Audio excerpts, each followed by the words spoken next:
Hello दोस्तों, मेरे channel सुख समृद्धि उपाय में आपका हार्दिक स्वागत है। 5 कहानियां मैंने अपनी चैनल पे पहले डाली हुई हैं और 5 कहानियां ये मेरी अब हैं नई कहानियां। आप जो चाहे वो सुन सकते हैं कहाँ तक की। तो शुरू करते हैं पहले गणेश जी की कहानी से ही। एक समय की बात है, एक भाई बहन रहते थे। बहन का नियम था कि वह अपने भाई का चेहरा देखे ही खाना खाती थी। हर रोज वह सुबह उठती थी और जल्दी जल्दी सारा काम करके अपने भाई का मुंह देखने के लिए उसके घर जाती थी। एक दिन रास्ते में एक पीपल के नीचे गणेश जी की मूर्ति रखी थी। उसने भगवान के सामने हाथ जोड़कर कहा कि मेरे जैसा अमर सुहाग और मेरे जैसा अमर पीहर सबको दीजिए। यह कहकर वह आगे बढ़ जाती थी। जंगल की झाड़ियों के कांटे उसके पैरों में चुभा करते जाते थे। एक दिन भाई के घर पहुंची और भाई का मुख देखकर बैठ गई। तो भाभी ने पूछा, पैरों में क्या हो गया है? यह सुनकर उसने भाभी को जवाब दिया कि रास्ते में जंगल के झाड़ियों के गिरे हुए कांटे पांव में चुभ गए हैं। जब वह वापस अपने घर आ जाए तब भाभी ने अपने पति से कहा कि रास्ते को साफ करवा दो, आपकी बहन के पांव में बहुत सारे कांटा चुभ गए हैं। भाई ने तब कुल्हाड़ी लेकर सारी झाड़ियों को काटकर रास्ता साफ कर दिया, जिससे गणेश जी का स्थान भी वहां से हट गया। यह देखकर भगवान गुस्सा हो गए, उसके भाई के प्राण हर लिए। लोग अंतिम संस्कार के लिए जब भाई को ले जा रहे थे तब उसकी भाभी रोते हुए लोगों से कहीं, थोड़ी देर रुक जाओ, उसकी बहन आने वाली है। वह अपने भाई का मुंह देखे बिना नहीं रह सकती, उसका यह नियम है। तब लोगों ने कहा, आज तो देख लेगी पर कल किसका देखेगी। इस पर उसने रोज दिन की तरह बहन अपने भाई का मुंह देखने के लिए जंगल में निकली। तब जंगल में उसने देखा कि सारा रास्ता साफ किया हुआ है। जब वह आगे बढ़ी तो उसने देखा कि सिद्धि विनायक को भी वहां से हटा दिया गया है। तब उसने जाने से पहले गणेश जी को एक अच्छे स्थान पर रखकर उसे स्थान दिया और हाथ जोड़कर बोली, भगवान मेरे जैसा अमर सुहाग और मेरे जैसा अमर पीहर सबको देना। फिर बोलकर आगे निकल गई। भगवान सोचने लगे, अगर इसकी नहीं सुनी तो हमें कौन मानेगा, हमें कौन पूजेगा। तब सिद्धि विनायक ने उसे आवाज दी, बेटी इस खेजड़ी की 7 पत्तियां लेकर जा और उसे कच्चे दूध में घोलकर भाई के ऊपर छींटा मार देना, वह उठकर बैठ जाएगा। यह सुनकर जब पीछे मुड़ी तो वहां कोई नहीं था। फिर वह सोचने लगी कि ठीक है, जैसा सुना वैसा कर लेती हूँ। फिर वह 7 खेजड़ी की पत्तियां लेकर अपने भाई के घर पहुंची। उसने देखा वहां कई लोग बैठे हुए थे। भाभी बैठी रो रही थी, भाई की लाश रखी थी। तब उसने उस पत्तियों को बताए हुए नियम के तहत भाई के ऊपर इस्तेमाल किया। तब भाई उठकर बैठ गया। बोल सांचे दरबार की जय, बोल गणेश जी की शक्ति की जय, बोल सांचे दरबार की जय। भाई बोला, बहन से बोला, मुझे बहुत ही गहरी नींद आ गई थी। तब बहन बोली, यह नींद किसी दुश्मन को ना आए, और उसने सारी बात अपनी भाई को बता दी। तो मान्यता के अनुसार ये बहुत ही गणेश जी की चमत्कारी कहानी है। जो सच्चे मन से गणेश जी की पूजा करता है उसकी सारे कष्ट गणेश जी हर लेते हैं। कहते हैं कि गणेश जी संकट के देवता होते हैं। बोल गणेश जी महाराज की जय। जय गणेश काटो कलेश, जय गणेश काटो संकट बोलना चाहिए गणेश जी की कहानी सुनने के बाद। तो बढ़ते हैं दूसरी कहानी की। पंच भीखू की कहानी। किसी गांव में एक साहूकार था और उसका एक बेटा व बहू भी थे। बहू कार्तिक माह में रोज सवेरे उठकर गंगा स्नान के लिए जाती थी। सुबह जल्दी जाते समय वह किसी भी पराये पुरुष का मुंह नहीं देखती थी। एक राजा का बेटा भी सुबह सवेरे गंगा स्नान के लिए जाता था। वह हैरान होता कि मैं इतनी जल्दी उठता हूँ स्नान के लिए, लेकिन कोई है जो मुझसे भी पहले उठकर नहा लेता है। कार्तिक माह के 5 दिन बचे थे कि एक दिन साहूकार की बहू तो स्नान करके वापस जा रही थी और उस राजा का बेटा स्नान के लिए आ रहा था। आवाज सुनकर वह जल्दी जल्दी जाने लगी, लेकिन जल्दबाजी में उसकी माला मौजड़ी छूट गई। राजा के बेटे ने उसकी माला मौजड़ी उठा ली और सोचने लगा कि जिस स्त्री की माला मौजड़ी इतनी सुंदर है वह स्त्री कितनी सुंदर होगी। उसने पूरे गांव में मुनादी करवा दी कि जिसकी तह माला मौचड़ी है वह 5 रात मेरे पास आएगी। साहूकार के बेटे की बहू ने कहलवा दिया कि मैं 7 रात आऊंगी, लेकिन किसी को साख भरने बैठा देना। राजा के बेटे ने एक तोते को पिंजरे में बंद कर गंगा किनारे पेड़ पर टांग दिया। बहू सुबह के समय आई, पहली पेड़ी पर पैर रखा और बोली, हे कार्तिक के ठाकुर, राई दामोदर, पांचों पांडु, छठे नारायण, भीकम राजा, उस पापी को नींद आ जाए। राजा के बेटे को नींद आ गई। बहू नहा धोकर चलने लगी तो तोते से बोली, सुबह सुबह तेरे गल डालूंगी हार, मेरी साख भरियो वीरा। सुबह बोला कि कोई वीर भी साख भरता है क्या?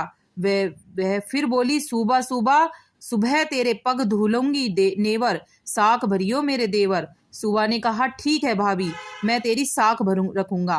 वह तो कहकर चली गई। राजा का बेटा हड़बड़ा कर उठा और सुबह से पूछा, सुबह सुबह वह आई थी, कैसी थी? सुबह बोला, आभा की सी बिजली, होली की सी झल, कैसा की सी कामनी, गुलाब का सा रंग। अगले दिन राजा के बेटे ने सोचा कि आज मैं अपनी उंगली से चीरा लगाऊंगा जिससे मुझे नींद नहीं आएगी। अगले दिन राजकुमार उंगली चीर कर लेट गया और वह आई और भगवान से उसी तरह प्रार्थना करने लगी और राजकुमार को फिर से नींद आ गई। वो सांचे दरबार की जय। वह स्नान करके फिर से वापस चली गई। सुबह राजकुमार ने तोते से फिर पूछा तो उसने वही सारी बातें दोहरा दी। तब राजकुमार बोला कि मैं आज रात में आंखों में मिर्ची डालकर बैठूंगा। रात में वह मिर्ची डालकर बैठ गया। बहू फिर आई और प्रार्थना की, उससे फिर से नींद आ गई। राजकुमार ने तोते से बहू के आने की बात पूछी। उसने फिर बता दी। राजकुमार अब फिर सोचने लगा कि आज मैं बिना बिस्तरे के ही बैठूंगा और रात को बिना बिस्तरे के बैठ गया। जब वह स्नान करने आई तो उसने फिर से भगवान से प्रार्थना की और राजकुमार को नींद आ गई। जब वह नहाकर जाने लगी तो आंखें बंद करके चली गई और राजकुमार जब उठा तो वह वहां से जा चुकी थी। राजकुमार फिर सोच में पड़ गया और सोचने लगा कि आज मैं अंगीठी जलाकर बैठूंगा जिससे नींद नहीं आएगी।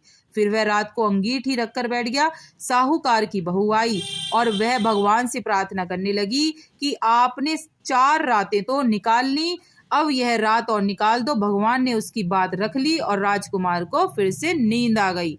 जब वह नहाकर जाने लगी तो तोते से बोली कि इस पापी को कह देना कि 5 रातें पूरी हो गई हैं, वह मेरी मोतियों की माला मेरे घर भिजवा दे।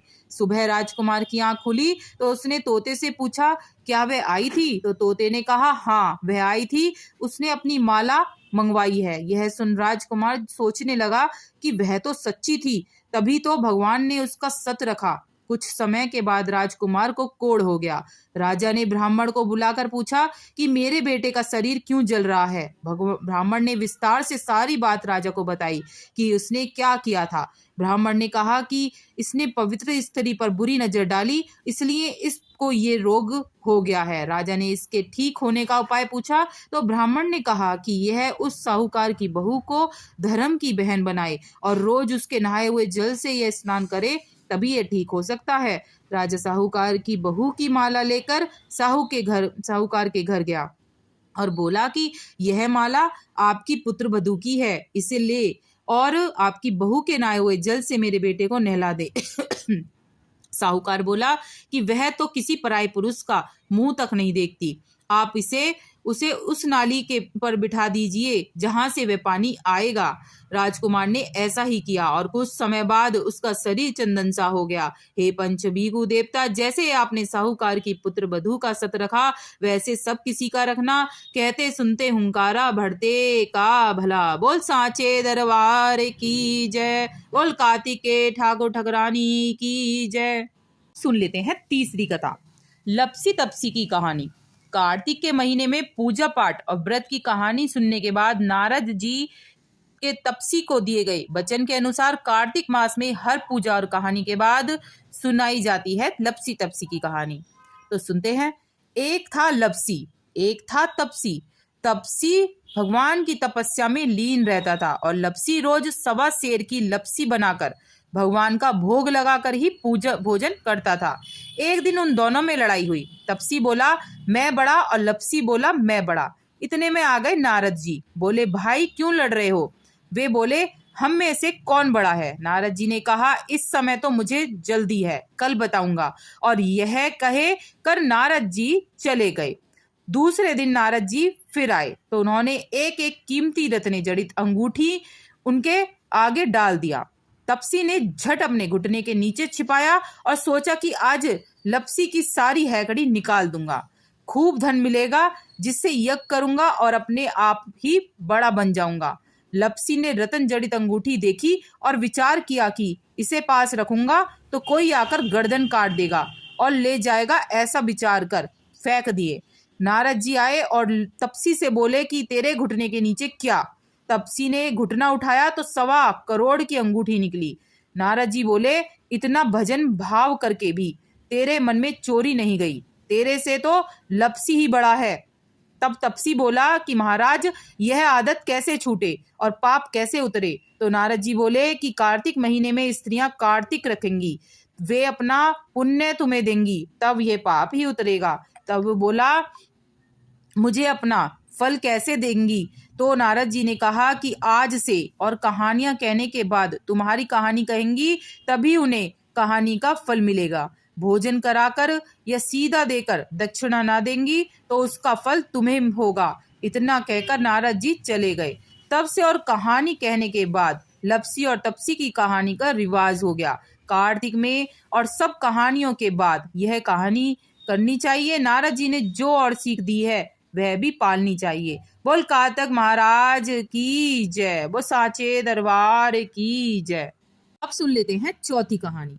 माता तुलसी का असली नाम वृंदा था। उनका जन्म राक्षस कुल में हुआ था, लेकिन वह श्री हरि विष्णु की परम भक्त थी।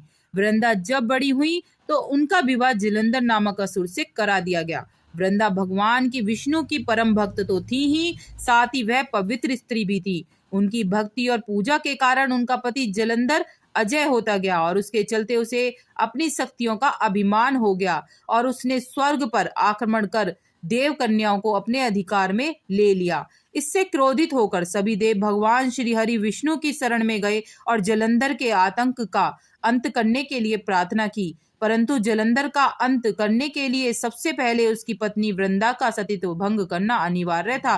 भगवान विष्णु ने अपनी माया से जलंधर का रूप धारण कर वृंदा के पवित्र व्रत धर्म को नष्ट कर दिया और इसके परिणाम स्वरूप जलंधर की शक्ति क्षीण हो गई। वह युद्ध में मारा गया। लेकिन जब वृंदा को श्री हरि के छल का पता चला तो उन्होंने भगवान विष्णु से कहा, नाथ, मैंने आजीवन आपकी आराधना की, आपने मेरे साथ ऐसा कृत्य कैसे किया? यह प्रश्न का कोई उत्तर श्री हरि नहीं दे पाए। और तब वृंदा ने भगवान विष्णु से कहा कि आपने मेरे साथ पाषाण की तरह व्यवहार किया है, मैं आपको श्राप देती हूँ, आप पाषाण बन जाएं। यह कहते ही भगवान श्री हरि पत्थर समान हो गए और सृष्टि का संतुलन बिगड़ने लगा। तब देवताओं ने वृंदा से याचना की कि वे अपना श्राप वह वापस ले। भगवान विष्णु भी वृंदा के साथ हुए छल से लज्जित थे और अंत में उन्होंने भगवान विष्णु को क्षमा कर दिया और भगवान विष्णु को श्राप मुक्त कर जलंधर के साथ सती हो गई।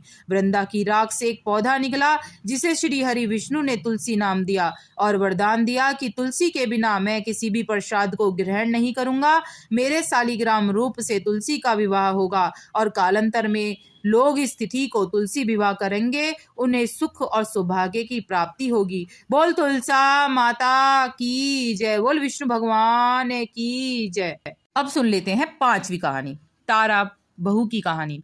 किसी नगर में साहूकार था और उसकी एक बहू तारा भोजन करती थी। एक दिन उसने अपनी सास को कहानी सुनने को कहा तो सास ने मना कर दिया और कहा कि मुझे अभी अपनी पूजा करनी है। उसने फिर अपनी जेठानी से कहा कि आप मेरी कहानी सुन लो। उसने भी मना करते हुए कहा कि मुझे तो अभी खाना बनाना है। उसने फिर अपनी देवरानी से कहा कि मेरी कहानी सुन लो। उसने भी बहाना बना दिया कि मुझे बच्चों को देखना है। उसने फिर अपनी नंद से कहा कि मेरी कहानी सुन लो। उसने भी कह दिया कि मेरे ससुराल से बुलावा आ गया है, मुझे जाने की तैयारी करनी है। वह राजा के पास गई, मेरी कहानी सुन लो। राजा ने भी कहा मुझे व्यापार देखना है, कहानी का समय नहीं है। उसकी यह मनोदशा देखकर भगवान उसके लिए स्वर्ग से विमान भेजते हैं। स्वर्ग से विमान आया देखकर उसकी सास भी भागकर जाने के लिए आती है, लेकिन बहू मना कर देती है, आपको तो पूजा करनी है। फिर जेठानी आती है, तब कहती है आप कैसे चलोगी, आपको तो खाना बनाना है। देवरानी आती है तो उसको भी मना कर देती है, तुमको बच्चों का ख्याल तो रखना है। नंद आती है तो उसको कह देती है तुम्हें तो ससुराल जाने की तैयारी करनी है।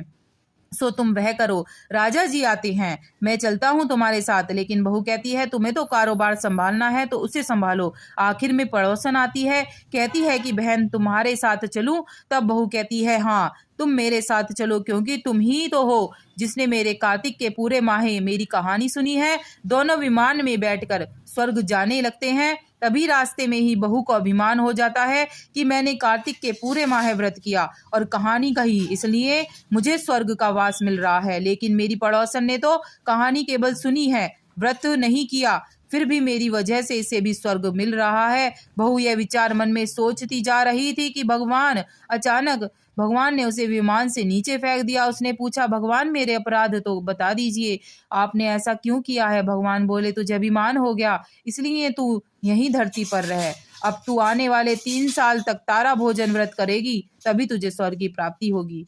बोल कार्तिक के महाराज की जय, बोल शिव शंकर भगवान की जय, बोल तुलसा माता की जय, बोल विष्णु भगवान की जय। श्रीमन्नारायण नारायण नारायण, श्रीमन्नारायण नारायण नारायण, श्रीमन्नारायण नारायण नारायण।